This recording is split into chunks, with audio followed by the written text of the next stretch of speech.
Welcome to this explainer. Okay, today we're taking a seriously fascinating journey into the deep sociology and anthropology of sports club traditions.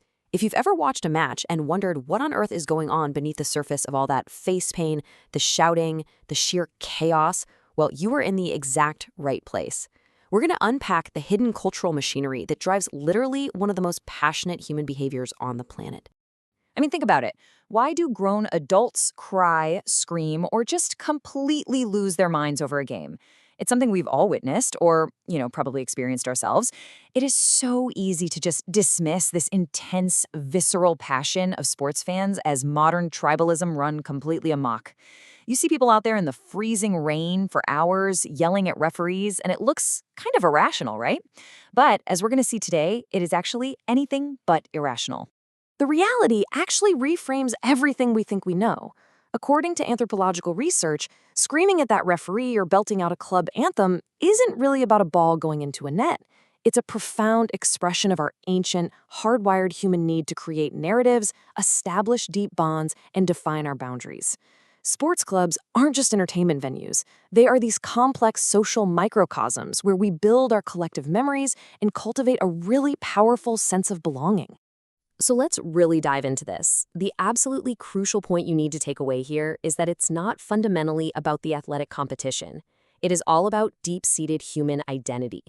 We're going to peel back the layers of a typical match day to discover the hidden psychological and social machinery driving these behaviors.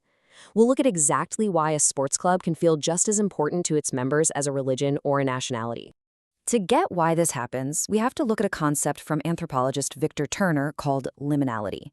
Now, liminality is essentially a transitional state. It's that weird betwixt and between feeling. When fans walk through the turnstiles of a stadium, they are physically and psychologically crossing a threshold. They're literally leaving the everyday world behind and entering this sacred, separate space where the normal, everyday roles of society are basically just put on pause. And because of that paused, liminal state, something kind of magical happens, a phenomenon Turner called communitas. This is a state of intensely deep social bonding and unity. Inside that stadium, everyday social hierarchies are just erased. During a match, it doesn't matter what your job is, how much money you make, or what your background is at all. When that crucial game-winning goal is scored, the corporate CEO and the factory worker will literally turn and hug each other in pure, unfiltered joy. They are absolute equals, united by a shared purpose. Now, how do those abstract theories physically manifest in the real world? Through match-day rituals. These aren't just random habits, guys. They are deeply ingrained rituals that actively build that communitas. Gathering at that one specific, sticky-floored, historic pub before the game builds incredible anticipation. Singing shared chants passes down a club's vocal history. The banners, the crests, they're visual symbols of a shared universe. Even the collective march to the grounds is a literal physical performance of unity. Which brings us to another huge, foundational idea. Emil Durkheim's collective effervescence. Durkheim theorized that when humans gather in intense social settings and do things together, they generate this heightened emotional energy. Think about the deafening, earth-shaking roar of a stadium crowd. That sheer volume of shared emotion creates a genuine sense of the sacred.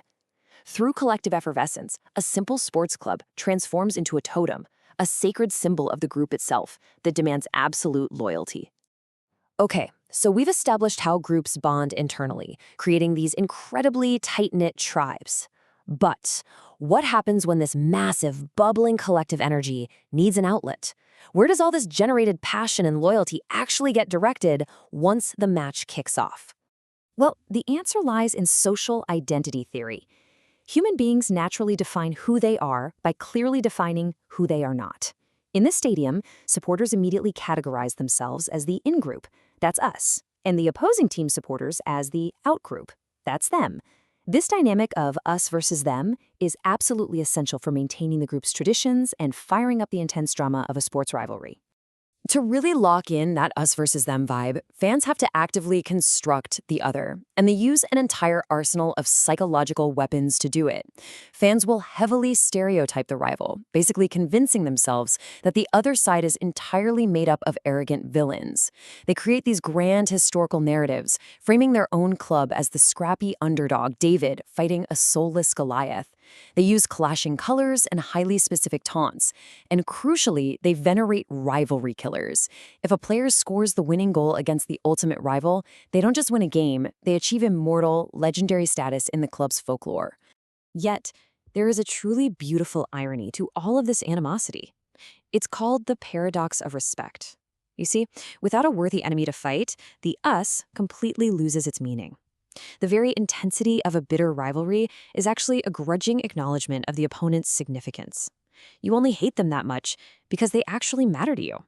This creates a deep, unspoken bond and a remarkably shared history between even the most bitter of rivals. Now, let's zoom out chronologically for a second, because these intense rivalries didn't just form in a vacuum. They were forged by massive societal shifts. In the 19th century, the Industrial Revolution brought laborers together to form workplace clubs built on sheer grit. Later, imperialism and national pride shaped global club identities. By the mid-20th century, distinct social classes created the divide between gritty working-class teams and refined elite clubs. And today? The internet age allows global fans to rapidly reinvent these traditions right on social media. But wait, how do traditions from the 1800s actually survive into the digital age? The secret here is practice theory. Traditions are not simply inherited ideas sitting in some dusty history book. They are actively embodied and kept alive through daily, routinized actions. Basically, history only survives if it's performed. Fans unconsciously pass down the way things are done, how to cheer, which pub to visit, what colors to wear, simply by repeating their matchday habits week after week, year after year. To ground all this complex anthropology, we can actually categorize clubs into highly recognizable, real-world archetypes. It's like a giant puzzle coming together. We're going to quickly break down 3 distinct profiles: the Iron Will, the Elegant Dynasty, and the Eclectic Fusion. Let's explore how the origins, rituals, and rivalry styles differ so dramatically for each one of these. First up, let's look at the Iron Will. This archetype was literally forged in the fires of industrial labor and historical hardship.